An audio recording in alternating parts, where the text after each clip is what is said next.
All right, so today we're going to be looking at Plato Mm. and specifically why he really didn't like democracy. Yeah, and what's really interesting about Plato's criticism of democracy is that they weren't just like some kind of theoretical, Yeah, ivory tower kind of thing. right. This was like deeply personal for Oh, him. really? So, like, what was going on in his life that made him feel this way?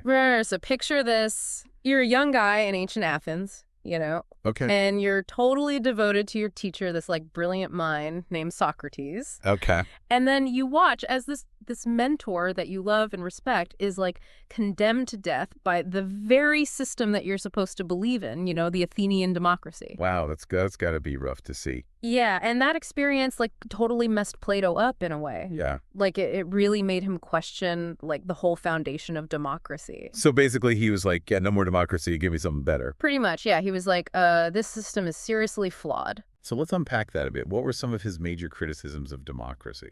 Well, one of the first things that really bugged him was this idea of what he called rule by the unqualified. Rule by the unqualified. Okay, so what does that even mean? So basically, he's saying that just because someone's popular or, they can win an election, Right. that doesn't automatically mean they're actually equipped to govern. Okay. Like imagine choosing a captain for your sports team based on who has the most Instagram followers Oh, yeah. instead of, who can actually lead the team to victory. Ouch. Yeah, that's a good analogy. So he thought that governing requires like real knowledge, wisdom, and skills. It's not just about who's the most popular. Exactly.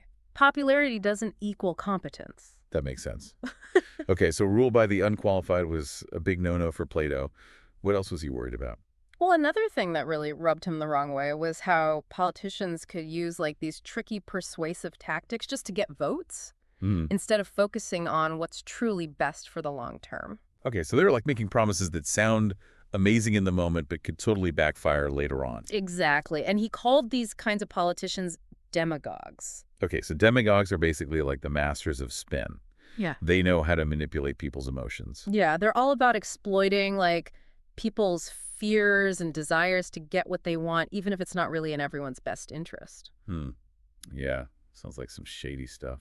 Okay, so besides these demagogues and this whole problem of unqualified rulers, did Plato have any other issues with democracy? Oh, yeah, he had a whole laundry list, but another big one was his fear of democracy, like descending into total chaos. Chaos. Okay, so like how did he see that happening? Well, he thought that giving people too much freedom without any kind of guidance or, moral framework could lead to a situation where everyone's just out for themselves. Like, Yeah. they're not thinking about the common good. They're not thinking about their responsibilities to others. It's just like, me, me, me. So Yeah. basically a society where it's every man for himself. Exactly. And he envisioned this leading to like a complete breakdown of social order. Okay, so too much freedom without any sense of responsibility or, you know, a shared set of values. Right. It's like imagine a city with no traffic lights, no laws, no rules. Yeah, it's a recipe for disaster. Yeah, it would be pure chaos and not the fun kind either. Definitely not the fun kind. Mm. So he's basically saying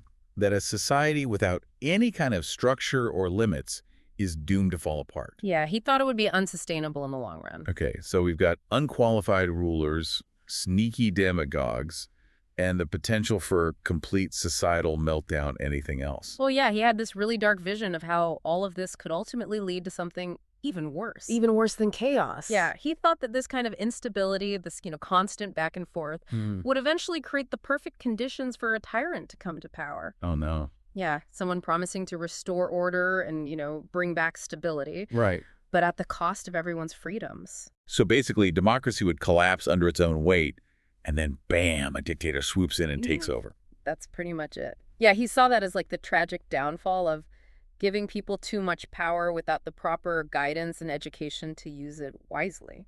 Wow. So he wasn't exactly a fan of democracy, to say the least? No, not really. He thought it was a slippery slope to tyranny. So if democracy was a no-go for Plato, what did he think was the best way to run a society?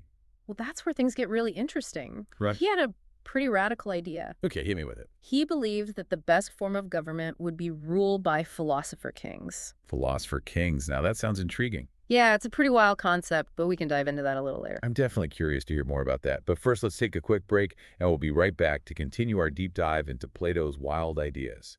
So we just went through like a bunch of Plato's criticisms of democracy. Yeah, some pretty heavy stuff. But here's the thing that like really blows my mind. What's that? A lot of his ideas are still like super relevant today, even though he was writing thousands of years ago. Yeah, it's crazy how some things just never seem to change. Right, like human nature and all that. Exactly. So what kind of stuff are we talking about here? What are some examples of how Plato's ideas are still playing out in the modern world? Well, take populism and demagoguery, for example. Huh. Remember how Plato was all worried about politicians using emotional appeals and like sneaky tactics to manipulate people? Yeah, he was calling them out way back in ancient Athens. Exactly. And it's like he totally predicted what's happening in politics today. Yeah, we still see leaders using catchy slogans and, you know, twisting the truth to win over voters. Totally. It's all about getting those likes and retweets. Right. And sometimes it feels like the focus is more on winning the popularity contest than on actually making good decisions for the long term. And that's exactly what Plato was worried about. Another thing that feels super relevant is this whole debate about expertise versus popularity. Oh, yeah, that's a classic. Like, on the one hand, you have these experts who've spent years studying and, really understanding complex issues. Right, they've got the knowledge. Exactly.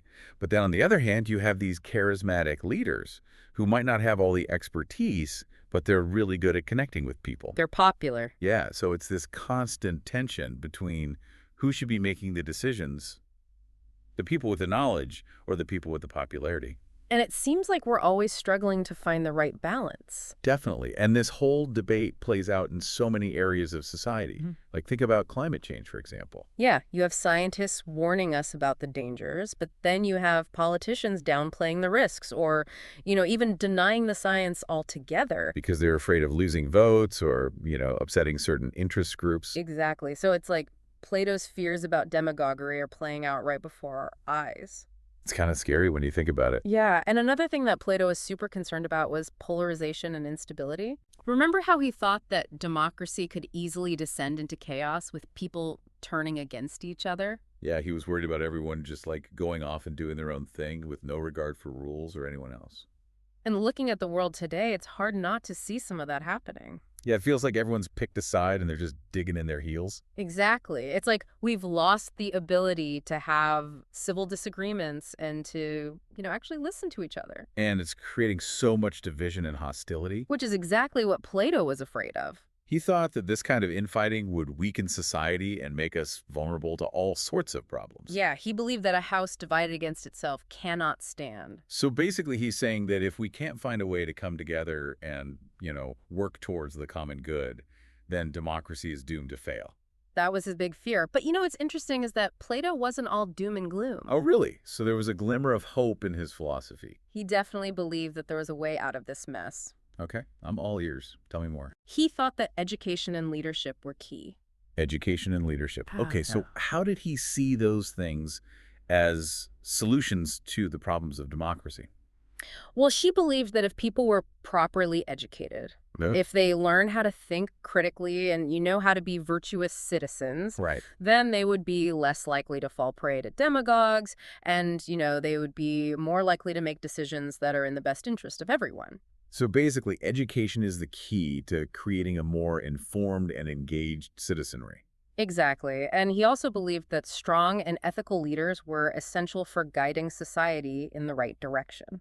Okay, so we need leaders who are not only smart, but also have a strong moral compass. Right. Leaders who are committed to serving the common good and who are not just in it for themselves. So he wasn't totally anti-democracy. He just thought that it needed some serious tweaking. Yeah, he thought that education and leadership were essential for making democracy work the way it's supposed to. Okay, so we've talked about Plato's criticisms of democracy. We've talked about his belief in education and leadership. But there's still one big piece of the puzzle missing. You're talking about his solution, his alternative to democracy. Exactly, the philosopher-kings. Ah, yes, the philosopher-kings. So spill the beans. What was his grand plan?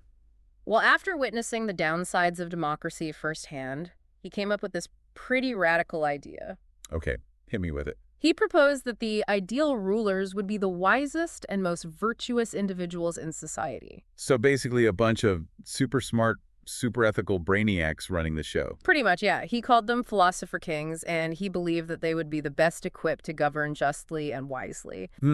Okay, I can see where he's coming from, but I have to admit, this whole philosopher-king thing sounds a little bit utopian to me. Yeah, I mean, it's definitely a controversial idea, and it's sparked a lot of debate over the centuries. So there are people who weren't exactly on board with Plato's plan. Oh, yeah, definitely. There are plenty of critics who raised some serious concerns about this whole philosopher-king concept. Like what kind of concerns? Well, for starters, some people thought that it was just way too elitist. Elitist, how so? Well, they argued that it would create a system where power is concentrated in the hands of a small elite group.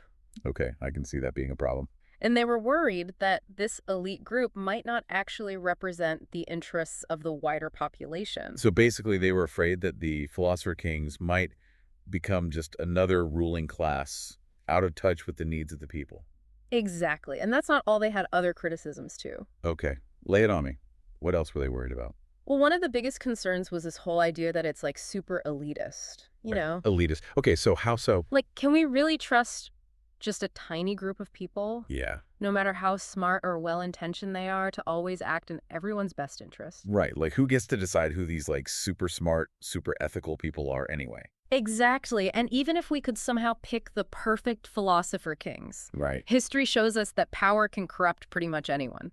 Yeah, even the best of us can be tempted, you know? Uh, So it's like, are we really gonna put all our faith in this tiny group of philosopher-kings and just hope for the best? that's a risky bet. Plus, there's the whole issue of how do you even choose these philosopher-kings in the first place? Yeah, that's a good point. Like, how do you make sure it's a fair and impartial process and that you're not just creating a whole new set of problems? Right. It's like you're trying to solve one problem, but you might end up creating 10 more. Exactly. And another big criticism was that Plato's vision might be a little too Yeah. perfect, You know, too idealistic. Yeah, too idealistic. Like, is it really realistic to expect this level of wisdom and virtue from leaders in the real world? Right. The world is messy and complicated. Exactly. People are flawed, Like perfect. So trying to create this perfect system based on these, like, idealized philosopher-kings, Yeah.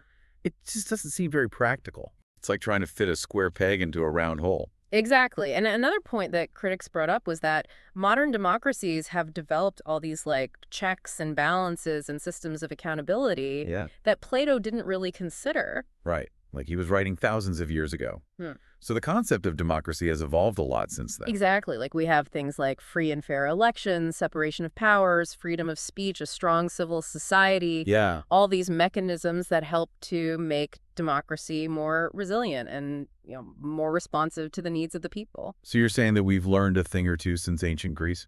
I think so. We've found ways to address some of the concerns that Plato had about democracy Yeah. without resorting to this like super extreme solution of philosopher-kings. Right, like maybe we don't need a bunch of philosopher-kings to rule over us.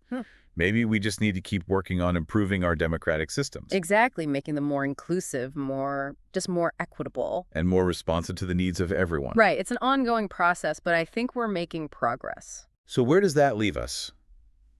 We've heard from Plato, we've heard from his critics. What's the takeaway here? Well, I think the big question is, what do you think? Yeah, what do you think, dear listener? It's like, after hearing all these arguments about democracy and its challenges, where do you stand? Do you think Plato's concerns are still valid today? Or do you think that we've found ways to overcome those challenges? What do you think is the best way to ensure that our leaders are wise, just, and accountable? These are tough questions, and there are no easy answers.